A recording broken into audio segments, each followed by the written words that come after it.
తెలంగాణలో కాంగ్రెస్ ప్రభుత్వం 2.5 సంవత్సరాల పాలనా కాలంలో ఇచ్చిన హామీలను అమలు చేయడంలో విఫలమవుతుందని ప్రజల పక్షాన ఉద్యమించేందుకు భారత కమ్యూనిస్టు పార్టీ సిపిఐ ఆధ్వర్యంలో భూమి కోసం చలో హైదరాబాద్ కార్యక్రమాన్ని నిర్వహిస్తున్నట్టు భద్రాద్రి జిల్లా సిపిఐ కార్యదర్శి షావిర్ బాషా భద్రాచలంలో ఏర్పాటు చేసిన మీడియా సమావేశంలో తెలియజేశారు. ప్రజా సమస్యల పరిష్కారంలో ప్రభుత్వంతో పోరాడి సాధించే విధంగా సిపిఐ పార్టీ దృఢ సంకల్పంతో ఉన్నదని, భద్రాద్రి కొత్తగూడెం జిల్లా భద్రాచలం సరిహద్దు ఆంధ్రాలో విలీనమైన 5 పంచాయతీలను తిరిగి తెలంగాణలో కలిపేందుకు ఇందిరమ్మ ఇళ్ల పేరుతో రాష్ట్ర ప్రభుత్వం స్థలం ఉన్న వాళ్లకి ఇంటి నిర్మాణాలు చేపడుతుందని, స్థలం లేని వాళ్లకు స్థలమిస్తూ గుడిసెలు ఉన్న వాళ్లకు పట్టాలు ఇచ్చేందుకు ఈ నెల 6న చలో హైదరాబాద్ కార్యక్రమాన్ని లక్షలాది మందితో నిర్వహించేందుకు సన్నద్దమవుతున్నట్లు తెలియజేశారు. అదేవిధంగా 7, 8, 9 తారీఖులలో రాష్ట్ర స్థాయి సిపిఐ శిక్షణా కార్యక్రమాలను భద్రాచలంలో నిర్వహిస్తున్నట్లు తెలియజేశారు.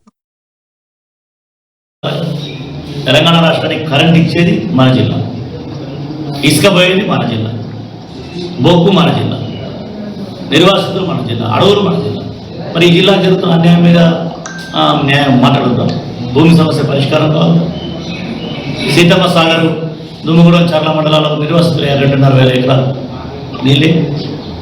సీతారామ ప్రాజెక్టులు భద్రాచలానికి రావు, పినపాలకు రావు, ఇలందుకు రావు, అశోకపేట సగం రావు. ప్రాజెక్టులోది మా ఏరియా. నీళ్ళు ఇక్కడి, గోదావరి నీళ్ళు ఇక్కడి, కరెంట్ ఇక్కడ, బొగ్గు ఇక్కడ, ఇసుక ఇక్కడ, అడవి ఇక్కడ. మరి ఈ జిల్లా ప్రజలకు అన్యాయం జరుగుతుంది కాబట్టి గత ప్రభుత్వం మీద పోరాడించాలి. ఈ ప్రభుత్వానికి సపోర్ట్ చేసింది. ఈ ప్రభుత్వం, మంత్రులు, అధికార యంత్రాంగం, పాలనా యంత్రాంగం, రాష్ట్ర ముఖ్యమంత్రి గారు భద్రాద్రి జిల్లా పట్ల సాగుతున్నటువంటి అన్యాయం పట్ల స్పందించాలి. అందుకే సిపిఐ పార్టీగా మా రాష్ట్ర కార్యదర్శి శాసనసభ్యుడు సాంబశివరావు గారు అసెంబ్లీలో ఈ అంశాలను లేవనెత్తి అంశాల వారితో ఉన్నాం. మేము ఈ అంశాలని పరిష్కారం చేయాలి. సమయం సందర్భం నుంచి 2.5 ఏళ్ళు సమయం అయితే మరి వీటన్నింటి మీద కార్యక్రమం భవిష్యత్తులో చేయబోతుంది. దానికోసం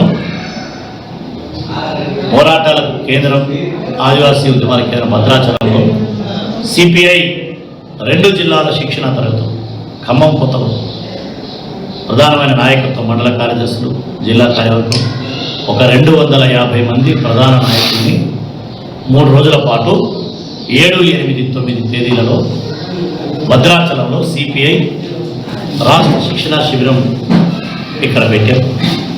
మీ అందరి సహకారంలో. ఇది దేనికోసం అంటే అనేక ఇష్యూస్తో పాటు ప్రజల ఇష్యూస్ని చర్చించి భవిష్యత్తు పోరాట రూపకల్పన భద్రాచలం చేయబడుతుంది. కానీ 7వ తారీఖు ఉదయం మరి వేద్యం అది దాదాపు 3 రోజులు అందరూ ఇక్కడే ఉండాలి. ఆ బ్రహ్మసత్రం దగ్గర 7, 8 క్లాసులు జరుగుతాయి. 9 ఇక్కడ జరుగుతాయి కింద పెద్ద హాల్, అది అక్కడ వేరే మ్యారేజ్లో. 3 రోజుల పాటు శిబిరం. ఈ శిబిరాన్ని ప్రస్తుత రాజకీయ పరిస్థితులు కమ్యూనిస్ట్ పార్టీలుగా మనం ముందుకు సాగిస్తున్నాం ఆలోచనతో మా రాష్ట్ర కార్యదర్శి కూనమేని సాంబశివరావు గారు 7వ తారీఖు ఉదయం 9:30 గంటలకు శిక్షణా తరగతులు ప్రారంభిస్తారు. అదే రోజు మార్క్సిజం నేటి సమకాలీన సమాజం గ్రామీణ ఉపాధి హామీ పథకం, మహాత్మా గాంధీ జాతీయ గ్రామీణ ఉపాధి హామీ పథకం, UPA 1 గవర్నమెంట్ ఉన్నాడు. వామపక్ష పార్టీలు సిపిఐ, సిపిఎం 62 మంది ఎంపీలు ఆనాడు గెలిచి ప్రభుత్వానికి సపోర్ట్ చేస్తున్నటువంటి నేపథ్యంలో ఎలాంటి మంత్రి పదవులు ఇస్తామన్నా మా పొద్దు ప్రజలకు ఉపయోగపడేటటువంటి కార్యక్రమాలు కావాలని ఆనాడు RFR యాక్టు భద్రాచలానికి సంబంధించి అనేక సంవత్సరాల నుంచి మనందరం పోరాడుతూ ఉన్నాం. మీ అందరి యొక్క సహకారం. ఒకటి, ఈ 5 గ్రామ పంచాయతీల సమస్యని పెద్ద ఎత్తున గతంలో సిపిఐగా మేము చర్ల నుంచి కొత్త వరకు పాదయాత్ర చేసాం, నిరాదీక్ష ఇతర పార్టీలు కూడా చేసాం. మేమే చేసాం చెప్పండి. కానీ 5 గ్రామ పంచాయతీలది అప్పుడప్పుడు స్టేట్ పరిమితం అవుతాం. ఎవరు? అధికార రాజకీయ నాయకులు.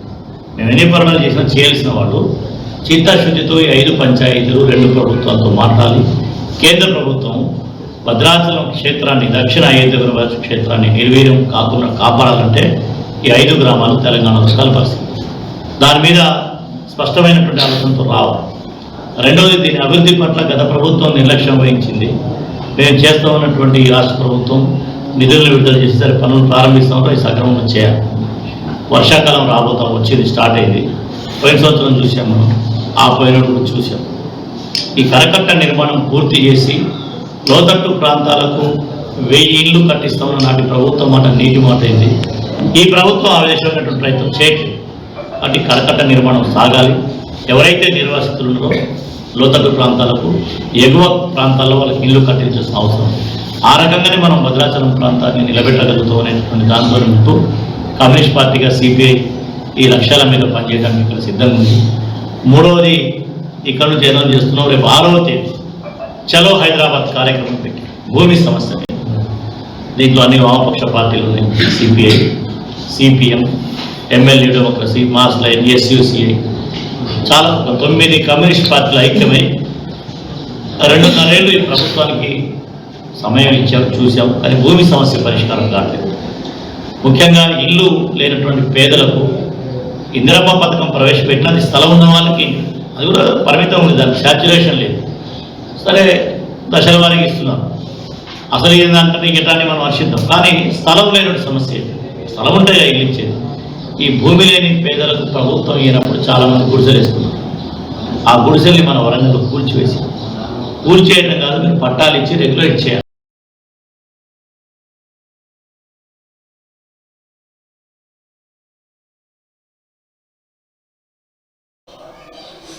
భారత communist party CPI Kothagudem, Khammam 2 జిల్లాల ఉమ్మడి ఖమ్మం జిల్లా యొక్క రాజకీయ శిక్షణ తరగతులు ప్రజల యొక్క సమస్యల మీద భవిష్యత్తు పోరాటాలకు రూపకల్పన చేయడానికి భద్రాచలం కేంద్రంగా ఈ నెల 7, 8, 9 3 రోజుల పాటు ఇక్కడ 250 మంది పార్టీ ముఖ్య నాయకుల శిక్షణా శిబిరం ఏర్పాటు చేశాం.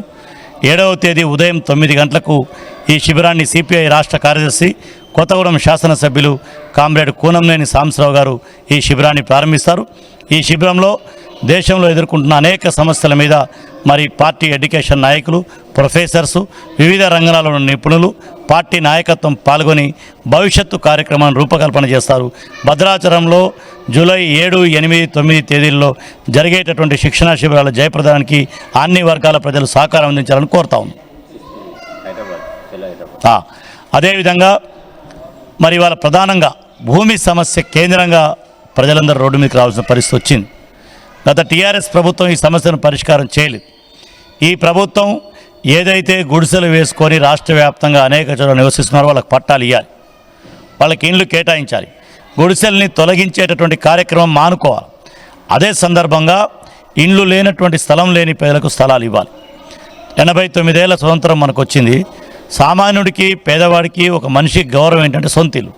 ఆ సొంత ఇల్లు కావాలంటే ఇందిరమ్మ స్కీమ్ వచ్చినా అది స్థలం ఉన్నోడికి, కానీ స్థలం లేనివాడి పరిస్థితి ఏంటి? అందుకని అర్హులైన పేదవాళ్ళందరికీ ఇంటి స్థలాలు ఇచ్చి ఇల్లు నిర్మించాలని, ఆల్రెడీ గుడిసెలు వేసుకున్న పట్టాలు ఇవ్వాలని, ప్రతి పేదవాడికి ఇల్లు, ప్రతి గుడిసెకి పట్టా అనే నినాదంతో రేపు జూలై 6 లక్షలాది మందితో హైదరాబాద్ కార్యక్రమం పెట్టాం. భారత communist party CPI, CPM, ML, mass line 9 వామపక్ష పార్టీలు ఏకమై ఇది ఒక ప్రజా ఆందోళనకు తీసుకెళ్తున్నాయి. అందుకే ఇది ఎప్పటిదాకా అంటే ప్రతి పేదవాడికి ఇల్లు సాధించేదాకా, వేసుకున్న గుడిసెకు పట్టా సాధించేదాకా ఈ పోరాటం కొనసాగుతుంది. ఈ పోరాటంలో ప్రజలు పెద్ద ఎత్తున పాల్గొనాలని కోరుతా ఉన్నాం.